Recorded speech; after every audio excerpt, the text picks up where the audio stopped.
तारा देशमा वर्षौं बिते आफ्नै जीवन खोज्दै हिँडे, तर मन त त्यही अड्कियो सानो घरको आँगनमै। आमा के गर्दै होलिन् अहिले, भान्सामा बास्ना उस्तै छ कि? बुबा थाकेका होलान् कि अझै कामै डुबेका उस्तै छन् कि? बहिनीको हाँसो फेरियो कि समयले उसलाई बदल्यो कि? प्रश्नहरू मनभित्र शान्तै उठ्छन् बारम्बार।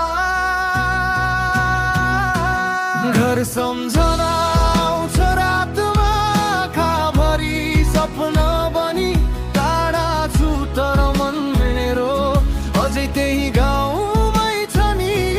साथीहरू ठुला भए होलान्, आफ्नै बाटो रोज्दै होलान्, म भने अझै खोज्दैछु त्यो बितेको समयलाई।